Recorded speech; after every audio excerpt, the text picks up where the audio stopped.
Namaste. How are you all? Hope you all fine and safe and secure at your home. आज मैं आप सभी को फिर से एक बार मेरे YouTube चैनल अरिंदम दास पर आप लोगों को स्वागत करता हूं। आज का जो टॉपिक मैं डिस्कस करने वाला हूं वो है मनी एंड बैंकिंग के ऊपर। हाल ही में मेरे एक दोस्त ने मुझसे रिक्वेस्ट किया कि एक वीडियो में मनी एंड बैंकिंग के ऊपर दूं। देखिए दोस्तों, ये जो मनी एंड बैंकिंग का जो कॉन्सेप्ट है, ये कॉन्सेप्ट आप लोग Assam higher secondary education council के तहत आप जब डिस्टेंस कोर्स करेंगे या फिर सेंट्रल का कोर्स जो करेंगे या फिर यूनिवर्सिटी का जितना भी कोर्स करेंगे, वहाँ पर आप लोग ये कंसेप्ट पाएंगे ही। ये बहुत ही एक महत्वपूर्ण टॉपिक है मैक्रो इकोनॉमिक एनालिसिस का। जो स्टूडेंट्स अभी ग्रेजुएशन कर रहे हों, जो स्टूडेंट्स अभी हायर सेकेंडरी एजुकेशन पर हों, जो स्टूडेंट्स अभी डिस्टेंस के थ्रू मास्टर कोर्स कर रहे हों या फिर ग्रेजुएशन कर रहे हों, उन लोगों के लिए ये कॉन्सेप्ट बहुत ही महत्वपूर्ण है। तो चलिए दोस्तों, देर ना करते हुए मैं अपना वीडियो स्टार्ट करता हूं। और स्टार्ट करने से पहले मेरा आप सभी से फिर से गुजारिश है कि जो लोग अभी तक नए हैं, जिन्होंने अभी तक सब्सक्राइब नहीं किया, लाइक नहीं किया, मेरे ये चैनल को अभी तक सब्सक्राइब नहीं किया, इन सभी से मैं तहे दिल से ये रिक्वेस्ट करना चाहता हूँ कि काइंडली मेरे इस चैनल को आप लोग सब्सक्राइब कीजिए, शेयर कीजिए और कमेंट सेक्शन पर मुझे बताइए कि आप लोगों को मेरे ये वीडियो कैसे पसंद है। चलिए स्टार्ट करते हैं। मैं फिर से आप सभी को एक बात बताना चाहता हूँ कि मेरे जो ये वीडियोस है वो आप बांग्ला, इंग्लिश और मैं हिंदी पे दूंगा। अगर आप सभी को कोई आपत्ति हो या फिर कोई प्रॉब्लम हो तो काइंडली मुझे बताइएगा कि कैसा लग रहा है मेरा ये चैनल। तो चलिए दोस्तों, हम लोग शुरुआत करते हैं। मनी भालो बांग्लाয় जाके बोले टाका, हिंदी में कहते हैं रुपया या फिर रुपया। किसे कहते हैं इसे हम सभी को जानना बहुत ज़रूरी है। किसी को अगर हम रुपया कह दें तो वो दिखाएगा सीधे एक नोट मुझे दिखाएगा, कॉइन दिखाएगा, बंडल ऑफ जो रुपया का जो बंडल है वो आप लोगों को दिखाएगा। लेकिन इसका जो प्रिसाइज डेफिनेशन है वो बहुत ही कम संख्यक लोग जानते होंगे। देखिए, मैं एटिमोलॉजिकल कॉन्सेप्ट में बिलीव करता हूँ। मैं एक टीचर हूँ और जब मैंने अपना मास्टर्स किया था वहाँ पर मैंने एक प्रोफेसर इससे मुलाकात हुआ। प्रोफेसर जी गोस्वामी सर, असम यूनिवर्सिटी का एक प्रोफेसर था। सर ने मुझे हर वक्त ये बोलता रहता था कि जहाँ भी जाओ एटिमोलॉजिकल कंसेप्ट के ऊपर ध्यान दो। Etymological concept it is the core thing. मतलब कोई आपको हरा नहीं सकेगा। आप जो कुछ बोल रहे हो, जो कुछ समझ रहे हो, उसका एक फाउंडेशन है। Without any foundation you cannot say anything. You have the precise knowledge, you have the depth knowledge regarding the matter. So इसी के चलते तहत मैं आप लोगों को बताता हूँ मनी का उत्पत्ति कहाँ से आ रहा है। मनी का उत्पत्ति कहाँ से हुआ था। The word money is derived from the Latin word moneta or moneta, which was the surname of the Roman goddess Juno, in whose temple at Rome, the goddess in Rome, at the temple of Rome, money was coined. So हमारे money जो है, रुपया जो है, टाका যেটা আছে সেটার উৎপত্তি আমরা দেখতে পাচ্ছি রোমান দেবী জুনো, যেখানে রোমে তার প্রথম নামকরণটা করা হয়েছিল। To a layman rupee is the money in India. একজন অপরিচিতর কাছে টাকা তো শুধুমাত্র আমরা বাংলায় বলি, কিন্তু আমাদের ইন্ডিয়ান কারেন্সির নাম হচ্ছে রুপিয়া। টাকা হচ্ছে বাংলাদেশের কারেন্সির নাম। ঠিক সেরকমভাবে আমেরিকার ডলার, তারপরে এই মুহূর্তে বলে সৌদি আরবের দিরহাম, এসব যে বিভিন্ন ভ্যারাইটিস যে দেশগুলো আছে তাদের মানি অর্থাৎ টাকার নামগুলো ভ্যারাইটিস রকমের হতে পারে। সো ইন এ লেম্যান, আমি একটুকে বললাম টু এ লেম্যান, একজন অপরিচিতের কাছে আপনি যখন যাবেন বা বলবেন যে টাকাটা কী, তো সে আপনাকে একটা কয়েন দেখিয়ে বলবে এটা হচ্ছে টাকা, অথবা একটা নোট আপনাকে দেখিয়ে বলবে যে সেটা হচ্ছে গিয়ে টাকা।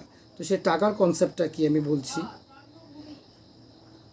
In USA it will be dollar, pound in England, but we find economists holding different opinion regarding the definitions of money. কিন্তু অর্থনীতিবিদদের কাছে বা অর্থনীতিজ্ঞদের কাছে এই যে আমাদের যে আমি বললাম মানি, সেই মানির এক একটা প্রিসাইজ ডেফিনিশন আছে। তো চলুন সেগুলো অল্প অল্পভাবে আমরা দেখে নিই। Actually in precise sense, if we say that what is money, at that time we will say that anything which is generally acceptable, which has the power to purchase or purchasing power, or which is used in any medium of exchange, this is known as money. সেটা তো আর এখন আর বললে আষাঢ়ে গল্প অথবা মামার বাড়ির গাছে গল্প হতে পারে। যে প্রথমত আমাদের জীবনে, আমাদের দৈনন্দিন জীবনে যখন প্রথমে আমরা মানিটারি কনসেপ্টটা পেয়েছিলাম, তখন এই মানিটারি কনসেপ্টের উপরে আমরা প্রথমে পেয়েছিলাম বার্টার सिस्टम के, अर्थात विनिमय प्रथा के। और ये जो विनिमय प्रथा था ये बहुत ही मतलब ये विनिमय प्रथा ये बहुत ही भद्देपन का था। ये विनिमय प्रथा जो था, ये प्रथा मतलब ये जो सिस्टम था ये सिस्टमेटिक मैनर पर नहीं था। आपका प्रयोजन 1 किलो चावल, किसी का प्रयोजन 1 कपड़ा था। अब वहाँ पर अपना जो मॉनिटरी मेजरमेंट कैसे कर सकते हैं। 1 किलो चावल इसका जो प्राइस होगा और एक जो क्लॉथ, मान लीजिए शर्ट के बारे में मैं बता रहा हूँ, ये दोनों का प्राइस क्या सेम होगा। ये एक समस्या उत्पन्न करता था। और ये जो समस्या था, इस समस्या को एलिमिनेशन करने के लिए ही और एलिमिनेशन के तौर पर ही हमारे यहाँ पर वैल्यू के स्वरूप मनी का प्रवर्तन हुआ। This all are the basic concepts और एटिमोलॉजिकल कॉन्सेप्ट। मनी वहाँ से ही हमारे दैनंदिन जीवन पर, हमारे डे टू डे लाइफ पर एंटर कर गया। और कोई प्रिसाइज हिस्टोरी में बता सकता हूँ, historical events yet I have not received. अगर आप लोगों के पास भी हो गए तो काइंडली मुझे कमेंट्स बॉक्स पर ज़रूर दीजिएगा, क्योंकि दुनिया में हर कोई तो सीख के नहीं आता, इस यूनिवर्स पर ही वो सीखता है। तो ये जो कॉन्सेप्ट है वही कॉन्सेप्ट हम लोगों को ध्यान पर रखना होगा। Money is defined by different economists in different ways. Some definitions are too extensive while some others too narrow. While economists Professor Walker have defined in terms of its functions, others like Robertson, Seligman have laid emphasis its basic characteristics, namely general acceptability. Economists Walker जी जो definition दिया था money के, वो उसके functions के ऊपर दिया था। while some other economists like Robertson, like Seligman, उन लोगों ने जो मनी का जो भित्ति, उनके जो फाउंडेशन वो दिया था, वो उनके कैरेक्टरिस्टिक्स पर दिया था, जैसे जनरल एक्सेप्टेबिलिटी अर्थात সর্বজন গ্রহণযোগ্যতা। एक्चुअली যদি লিগ্যাল ডেফিনেশন আমরা চাই, আজকাল লিগ্যাল ডেফিনেশনটাই কিন্তু অর্থনীতির সবচেয়ে বড় কিন্তু একটা বিরাট একটা ডেফিনেশন হয়ে গেছে। What does the law say about money? Money is what the law says it. Money is what the law says it. Money হচ্ছে সেটাই যেটা একটা আইন, একটা কানুন, একটা সংবিধান যেটাকে মানে সেটাই হচ্ছে গিয়ে মানি। এখন মনে করো আমি একটা কাগজের মধ্যে ₹1000 উপরে একটা দিয়ে দিলাম, তাহলে কি সেটা মানি হয়ে গেল? নেভার। আপনারা হয়তো পিকে ফিল্মে দেখেছেন যে প্রথম যখন আমির খান আসে, মার্কেটে আসে, বাজারে আসে, তখন সে যখন দেখতে পায় যে গান্ধীজি ছবিটা আছে, সেভাবে সব জায়গায় হয়তো আমি গান্ধীজি ছবিটা দিলে আমার হয়তো আমি सब কিছু জিনিস পেয়ে যাব। पर ऐसा हुआ था क्या? नहीं हुआ था ना। पहले उसके पास पैसा था, उसके बाद वहाँ से देखता है कि पोस्टर पर गांधी जी का वो छवि था, उसके बाद वो सभी को देते, but everyone refuses to accept it. Everyone refuses to accept it, yes or not? क्योंकि it has no general acceptability. It has no general acceptability. अभी जो जनरली एक्सेप्टेबिलिटी होते हैं वही मनी होते हैं। जैसे आप डिमांड ड्राफ्ट ले सकते हैं, किसी रियलिटी शो पे आप देख सकते होंगे कि किसी कंटेस्टेंट ने 2000 रुपया का चेक जीता, 2 लाख के रुपया का चेक जीता। उन लोगों को तो कैश हैंड टू हैंड नहीं देते हैं, वो भी एक्सेप्टेबिलिटी होते हैं, कॉइन्स भी एक्सेप्टेबल होते हैं। सो जो सार्वजनिक के रूप पर बतौर सार्वजनिक जो ग्रहण योग्यता होते हैं उसे ही हम मनी अथवा रुपया कहते हैं। ठीक আছে? এখন একটা যেটা সবচেয়ে বেশি আমার ছাত্র জীবনে আমি যেটা পড়েছি সবচেয়ে ভালো যেটা ডেফিনেশন উন্নত মানে আমার ভালো লেগেছে, জানি না আপনাদের হয়তো ভালো লাগতে নাও পারে, কিন্তু তাও আপনারা লেখার চেষ্টা করবেন। ক্রাউদার একজন স্ট্যাটিস্টিশিয়ান কাম একজন বিখ্যাত অর্থনীতি খুব সুন্দর একটা ডেফিনেশন দিয়েছিলেন। According to Crowther, anything that is generally acceptable as a means of exchange and at the same time acts as a measure and a store value. বহুত সুন্দর একটা ডেফিনেশন দিয়েছেন।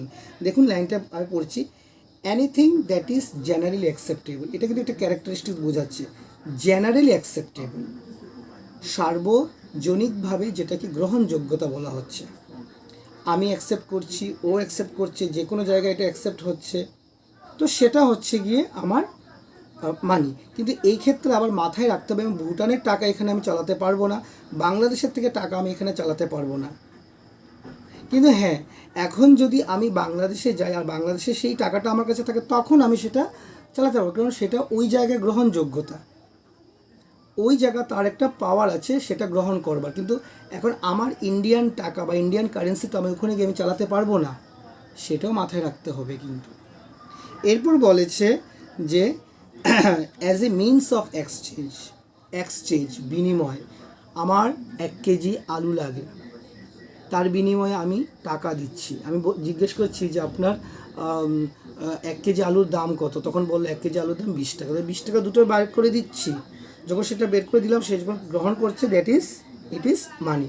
তার মানে it is acceptable, it has the power to accept it. ঠিক আছে, next পড়ছি। তাহলে দুটো পেয়ে গেলেন আপনি, একটা হচ্ছে জেনারেলি অ্যাকসেপ্টেবল একটা পয়েন্ট পেলেন, আরেকটা পাচ্ছেন গিয়ে মিনস অফ এক্সচেঞ্জ, দুটো পেয়ে গেছেন। Number 3, and at the same time acts as a measure. 10 টাকার জিনিস আমি এতটুকু কোয়ান্টিটির পাবো, 20 টাকার এতটুকু পাবো, 50 টাকার এতগুলো পাবো, 100 টাকার এতগুলো পাবো, 1000 টাকার এতগুলো পাবো। দ্যাট ইজ যতটুকু তার মানি, তার মেজারমেন্ট অনুযায়ী আমি তত, মেজারমেন্ট বলতে আমি সেই কথা বলছি না যে লেন্থ, ব্রেথ, ওয়েট এগুলো আমি বলছি না, তার ভ্যালু অনুযায়ী, মেজার ভ্যালু অনুযায়ী সে আপনাদেরকে জিনিসপত্র দিবে, বা তার সেটুকু ক্ষমতা আছে, ততটুকু ক্ষমতা আছে যে জিনিসটা পাওয়ার মতো। और देखिए ये मेजर करते हैं, ये मेजर और मेजर वैल्यू के हिसाब से मैं आप लोग को ये बता सकता हूँ कि जब आज से 20 साल पहले कितना वैल्यू था मनी का, कितना वैल्यू था, 50 रुपये में कितना सब्जी हम ख़रीद सकते थे, 500 रुपये में हम लैंड परचेस कर सकते, लेकिन आज के दिन पर ऐसा नहीं होता। दैट इज़ इसका जो वैल्यू है, वैल्यू जो है वो घट गया है। ये बात भी आप लोगों को दिमाग में रखना होता है, ठीक है। और एक जो बातें हैं वो होते हैं स्टोर वैल्यू। अभी आप देखिए पेपर मनी जो होती है या फिर करेंसी, ये एक निर्दिष्ट टाइम तक आप उसे स्टोर करके रख सकते हैं, 2 ईयर 3 ईयर जितना हो सके। अब ज़्यादा मैं नहीं बोल रहा हूँ कि लाइफ टाइम वो चला जाएगा, ये ऐसा नहीं है। अभी आप लोगों ने देखा ना कि कितना कितना रुपया आप लोगों ने घर पर रखा था, हम लोगों ने भी घर पर रखा था। उसके बाद क्या होता, नोटबंदी के समय सभी क्या हो रहा था, फुर हो रहा था। तो ऐसा भी मैं नहीं बोल रहा हूँ। स्टोर वैल्यू मतलब आज अगर मैंने ये लाया, वो अपने घर पर रखा, या फिर मैंने अपना जो रुपया है वो बैंक पर रखा, तो दैट इज़ उसका जो स्टोर होता है, वो स्टोर का भी वैल्यू यहाँ पर होता है। ये एक डेफिनेशन है। आप लोग जब कैरेक्टरिस्टिक्स या फिर फंक्शंस पढ़ेंगे तो इसका डेफिनेशंस आप लोगों को प्रिसाइजली आप लोगों को मिलेगा, ठीक है। तो ये देखिए, ये सब होता है according to Crowther. Again I repeat, anything that is generally acceptable, generally acceptable as a means of exchange, as a means of exchange, as a means of exchange, that is as a means of settling debts। कोई मुझसे मैंने किसी से पैसा उधार लिया था, अभी वो उधार मैं दे रहा हूँ, ये भी डेब्ट को सेटलमेंट करने के लिए भी ये यूज़ होता है। उसके बाद क्या होता है, acts as a measure of value and acts as a store of value. तो ये सारी चीज़ें फंक्शंस के तौर पर भी हो सकता है, कैरेक्टरिस्टिक्स तौर पर होता है, लेकिन फिर भी मनी का जो कैरेक्टरिस्टिक्स और फंक्शन है वो थोड़ा बहुत अलग होता है। तो ठीक देखिए, अभी अगर आप लोगों को किसी ने बता दिया कि मनी का क्लासिफिकेशंस कैसा आया था, from the very beginning I will say money in categories में हम लोगों को क्लासिफाइड करना पड़ सकता है, या फिर हम कर सकते हैं। Number 1, full bodied money. Full bodied money, full bodied money is that money whose value as a commodity is equal to its value, as equal whose value, इसका जो value होता है is equal to its value, that is इसका metallic value is equal to the money value। metallic value that is commodity का value equal to its face value, commodity का value equal to its money value. That is a rupee coin during British period in India was made of silver.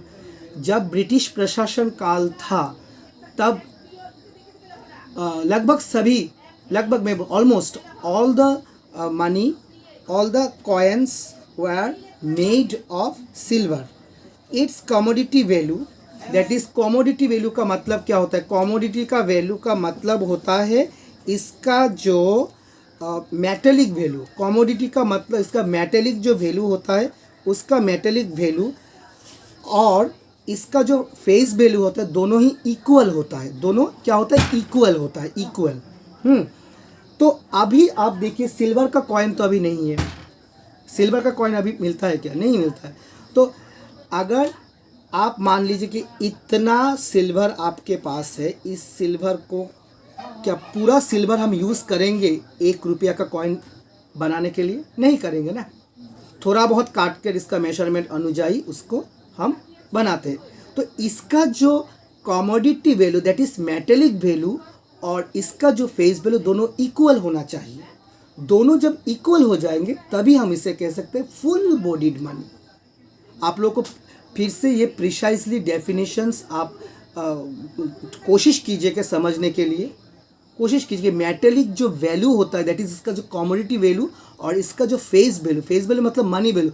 ये कितना का coin है, ये 5 रुपया का coin. अभी तो मेरे पास फिलहाल नहीं है, मैं दिखा भी सकता हूँ। आप लोग तो आप सभी के पास तो होंगे, या फिर 10 रुपये का कॉइन। इसका ये किस कैसे हो रहा है, ये कैसे प्रस्तुत किया गया, इसे कैसे मेड किया गया, इस धातु से। तो इस धातु का जो commodity value that is metallic value होता है is equal to its face value that is इसका मनी वैल्यू। जब इक्वल होता है तभी हम इसे कहते हैं ফুল বডিড মানি। দেখুন এই কনসেপ্টটা কিন্তু অনেক কঠিন, দেখতে বোঝা যায় ছোট কিন্তু অনেক কঠিন। আজ পর্যন্ত আমি যতজন স্টুডেন্টকে রেখেছি বা কেউ বলতে পারিনি। কাইন্ডলি এই জিনিসটাকে নিয়ে কিন্তু একসাথে ইয়ে করবেন না, মানে গুলিয়ে ফেলবেন না, বোঝার চেষ্টা করবেন যে কথাটা কোন জায়গায় হয়েছে। নেক্সটটা হচ্ছে গিয়ে ক্রেডিট মানি। কি বলেছি? Credit money. তো credit money refers to that money whose value as money is greater than its commodity value, that is value of the material from which it is made. Credit money refers to that money as whose value as money is greater than its commodity value. যেমন আমি বলতে পারি token coins যতগুলো আছে সবগুলো কিন্তু credit money. That is the value of the material, যে ধাতু দিয়ে তাকে প্রস্তুত করা হচ্ছে তার যে কমোডিটি ভ্যালু, এটাকে তো কমোডিটি ভ্যালু বলা হবে। কমোডিটি ভ্যালু থেকে তার যে মানি ভ্যালুটা সেটা কিন্তু বড় হতে হবে, যেমন taken coins, actually taken coins আমি টোকেন কয়েন্স বলছি। যেমন কয়েন্সের যেমন 5 টাকার কয়েন আছে, আমাদের এখানে 2 টাকার কয়েন আছে, 1 টাকার কয়েন আছে। हमारे यहाँ पर 10 रुपये का कॉइन भी मिलता है, अभी हाल ही में 100 रुपये का भी कॉइन निकला था। तो ये सभी होते हैं ক্রেডিট মানি। তো আমি আবার বলছি, কনসেপ্টটা হয়তো বা তোমাদেরকে একটু অসুবিধা দিতে পারে, কিন্তু আবার বলছি যে ক্রেডিট মানি হচ্ছে গিয়ে সেই মানিটা যার ভ্যালু তো বুঝতে পারছো। 50 টাকার কয়েন মানে তা 50 টাকার ভিতরেই আমি তার জিনিসপত্র আমি কিনতে পারবো, 50 টাকার বাইরে আমি যেতে পারবো না। কিন্তু এইটা তৈরি হয়েছে একটা ধাতু দিয়ে, ঠিক আছে। কিন্তু যেহেতু এখন এইটা মনে করো সিলভার দিয়ে তৈরি, কিন্তু এখন যদি এটাকে আমি সিলভার দিয়ে পুরোটা তৈরি করছি, সিলভারের যে দাম আর মানে সিলভারের যে ভ্যালুটা আর তার যে অ্যাকচুয়াল যে মানি ভ্যালু সেটা তো এক হবে না। কিন্তু মনে রাখতে হবে যে এটা যে কমোডিটি ভ্যালুর থেকে তার যে মানি ভ্যালুটা এটা কিন্তু বড় হতে হবে, তাহলেই কিন্তু এটা ক্রেডিট মানি, ঠিক আছে। এরপরে আমরা আসলাম লিগেল টেন্ডার মানি। এটা কিন্তু খুব ইম্পর্ট্যান্ট একটা কনসেপ্ট, লিগেল টেন্ডার মানির মধ্যে যেটা লিগেলি আমরা ইউজ হয়, আমি যেরকম লিগেলি মানে টেন্ডার মানির ভিতরে আমি কী বলতে পারছি, কেউ যদি আমাকে চেক দেয় আমি সেটাই অ্যাকসেপ্ট করতে হবে, আমাকে ডিমান্ড ড্রাফট সেটা অ্যাকসেপ্ট করতে হবে, আমাকে টোকেন কয়েন্স সেটা অ্যাকসেপ্ট করতে হবে, নোটস সেটাও অ্যাকসেপ্ট করতে হবে। So these all are known as legal tender money which can B legally used to make payments of debt or other obligations is termed as legal tender money. It is also called fiat money. हमें प्राय देखिए students के काছে question दें what is fiat money, तब आप लोगों को ये लिखना है those money which is legally acceptable to make payments or any other obligations is known as what? Legal tender money. তো অ্যাকচুয়ালি লিগেল টেন্ডার মানিটা আমাদেরকে বাধ্য করে গভর্নমেন্টে। যেমন আমি গত বছর তো লকডাউন ছিল, তার আগের বছর দেখেছি মানে কয়েন্স নিতে কেউ রিজেক্ট করতো, কয়েন্স কেউ নিতে চাইতো না, কয়েন্সটা কেউ সরাসরি মানে কয়েন্সটাকে কেউ অ্যাকসেপ্ট করতে চাইতো না। তো একদিন আমি বললাম, আমার এখনও মনে আছে, আমি বাস কন্ডাক্টরকে দিয়েছিলাম, ও নিতে চাইছে না, আমি এই 5 টাকা কয়েন নিব না। কোত্থেকে এসেছো? কি উপরের মানে কোনো এলিয়েন থেকে এসেছো নাকি? এলিয়েন নাকি না কোনো অন্য গ্রহ থেকে এসেছো? এখন যদি সেটা যদি আমি ভিডিও করে আমি যদি ইয়েকে ছেড়ে দিই তাহলে তোমার কিন্তু অবস্থা খারাপ হবে, আর লগে তোমার বাস ড্রাইভারের অবস্থা খারাপ হবে। যদি গভর্নমেন্ট বাধ্য করে তোমাকে সেটা নিতে হবে তো নিতে হবে। আর যদি গভর্নমেন্টে কোনো সার্কুলার দেয় যে আজকের থেকে এই কয়েন্সগুলো নিষিদ্ধ, আমি ব্যবহার করতে পারবো না বা কেউ ব্যবহার করবে না, তখন তুমি নিশ্চয়ই করতে পারো। তো আমার কথা শুনে বাকি 2-4 জন আমার বাসের সিটে ছিল, ওরা আমার সাথে মানে আমার কথাবার্তাগুলো অ্যাকসেপ্ট করেছে, আমার কথাবার্তাগুলো অ্যাগ্রি করেছে, ওরাও তারপরে আমাকে বললো ঠিক আছে, হ্যাঁ সুন্দর কথা বলেছো। তো এইভাবেই নিজের কিন্তু যে প্রতিভা আছে, যে নিজের প্রতিভা বলবো না সেই জিনিসকে, নিজের যে বুদ্ধিমত্তা, নিজের যে উপস্থিত বুদ্ধি সেগুলোকে কাজে লাগিয়ে এবং উপযুক্ত তথ্যর সাথে তর্কটা কিন্তু করো, এটা আমি বলবো। তো দেখো লিগেল টেন্ডার মানি কিন্তু ফিয়েট মানিও দ্যাট ইজ যেটা আমরা লিগেলি অ্যাকসেপ্টেবল। এটা দু ধরনের হতে পারে, একটা হচ্ছে লিমিটেড লিগ্যাল টেন্ডার মানি আর একটা হচ্ছে আনলিমিটেড লিগ্যাল টেন্ডার মানি। তো লিমিটেড লিগ্যাল টেন্ডার মানি খুব সুন্দর প্রেসেস বলছি, ইট refers to that form of legal tender money which can be paid in discharge of a debt up to a certain limit.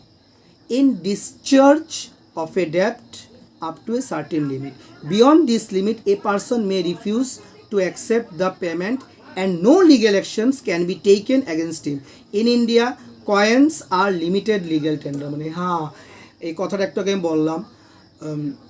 আমি যদি মনে করো 10 টাকা আমি ওকে দিচ্ছি, বুঝবে আমার কথার সাথে কিন্তু কথাটা হয়তো বা মানে একটু গুলিও নাও, তাহলে কিন্তু অবস্থা খারাপ হবে। যেমন আমাদের এলাকাতে একজন দোকানদার আছে, উনি কী করেন, কয়েন্স নিতে চান না। মানে একটা ঠিকই একটা কথা আছে যে একটা নির্দিষ্ট অ্যামাউন্টের কয়েন্সটা একটু ভারী হয়ে যায়, আমি সেটাকে কীভাবে মানে চালাবো। আজকাল তো সবাই তো ইজিলি পোর্টেবল যেগুলো সেগুলো মানুষ ব্যবহার বেশি করে। তো একটা সময় নির্দিষ্ট ব্যবধানে উনি কিন্তু টাকাটা নিতে চান না। উনি বলছেন এতগুলো মানে কয়েক বছর আগে তো আমি দেখতাম যে মানুষ একদম 1 টাকা 2 টাকা 10 টাকা 1 টাকা নিয়ে চলে আসতো, মানে 10 টাকার জিনিস সব 1 টাকা 1 টাকা 1 টাকা। তো একটা নির্দিষ্ট সীমার পরে যদি সেই টাকাটা কেউ যদি চায় যে আমি এটাকে গ্রহণ করব না, তখন তার কথা অবশ্য রাখা যেতে পারে, কিন্তু একেবারেই যে সেই জিনিসটা আমি নেব না সেটা কিন্তু আবার কোনো হয় না। তো মানে it refers to that form of legal tender money which can be paid in discharge of a ডেপ্ট up to a certain limit. Up to a certain limit, একটা লিমিটের পর আমি কিন্তু সে টাকাটা রিফিউজ করতেও পারি, ঠিক আছে। এরপর হচ্ছে আনলিমিটেড লিগেল টেন্ডার মানি। এবার আনলিমিটেড লিগেল টেন্ডার মানি কী হতে পারে, it refers to that form of legal tender money which can be paid in discharge of a ডেপ্ট at any amount. Legal actions can be taken against a person who refuses to accept this money. In India, paper notes are unlimited legal. তো মনে রাখবে, limited legal tender হচ্ছে coins are unlimited হচ্ছে paper. এখন একজন ব্যক্তি সে paper মানি নিচ্ছে না, সে বলছে না আমি পেপার মানি নিব না, তুমি আমাকে অন্য টাকা দাও, তোমার কাছে নেই, তুমি ওর ডেপ্টটা ক্লিয়ার করতে চাইছো, অ্যাট দ্যাট টাইম তুমি কিন্তু ওই ভদ্রলোকের বিরুদ্ধে একটা লিগ্যাল অ্যাকশনস নিতে পারো। ये संविधान पर और ये मॉनिटरी अथॉरिटी पर एकदम लागू है। अगर यह व्यक्ति आपका जो आप जो रुपया उससे दे रहे हैं वो डिनाई कर रहे हैं या फिर रिफ्यूज़ कर रहे हैं कि वो एक्सेप्ट नहीं करेगा, तब आप उनके ऊपर एक लीगल एक्शन ले सकते हो, ठीक है। अभी लास्ट जो है ऑप्शनल मनी। ये ऑप्शनल मनी क्या होती है तो हम देखते, बहुत अच्छा लगता है ये topic. It refers to that form of money which is generally accepted as a medium of exchange, but legally there is no compulsion to accept it. हमें कोई बाध्य नहीं कर सकता कि हमें उसे लेना ही पड़ेगा, लेकिन ये एक्सेप्टेबल है। जैसे मान लीजिए कि आप किसी से 2 लाख रुपया आप उससे मतलब ले सकते हैं। आप 2 लाख रुपया किसी से पाते हैं तो वो अभी फ़िलहाल बाहर पे है, वो आपको कैश नहीं देता। वो अगर आप कहते हैं कि भैया मेरे प्लस एक चेक है, मैं आपको चेक दे देता हूँ, लेकिन अगर आप रिफ्यूज़ करते हो नहीं, मुझे चेक बाउंस होने का बहुत होता है और चांसेस है, मैं तुमसे कैश लेता हूँ, लेकिन अगर वो आपसे बाध्य करके नहीं लेना ही पड़ेगा, तब वो ऑप्शनल मनी नहीं हो सकता, वो आपको बाध्य नहीं कर सकता। It refers to that form of money which is generally accepted as a medium of exchange, but legally there is no compulsion to accept it. वो आपको बाध्य नहीं कर सकता कि ये आपको लेना ही पड़ेगा, ठीक है। फॉर एग्जाम्पल बैंक ड्राफ्ट्स हो सकते हैं, चेक्स हो सकते हैं, इनका कोई लीगल बाउंडेशन नहीं कि आपको लेना ही पड़ेगा। तो ये सारी चीज़ें होते हैं क्लासिफिकेशंस ऑफ मनी। और भी बहुत इवोल्यूशन, अगर हम मनी के इवोल्यूशन पर जाए तो पहले कमोडिटी मनी होता, जैसे बर्टर सिस्टम पे जो मिलता था, उसके बाद metallic money that is copper, उसके बाद गोल्ड, सिल्वर, इनको यूज़ करके जो कॉइन बनाया जाता था, जैसे हम लोगों ने झांसी की रानी के वक्त में दिया था, मौर्य युग में देखा था, तो उस समय क्या था, कॉइन्स का यूज़ था। तो जो मेटल यूज़ करके जो कॉइन्स या फिर करेंसी बनाया जाता था उसे क्या कहते हैं, मेटेलिक मनी। पेपर मनी तो आपको नोट्स मिल जाएंगे।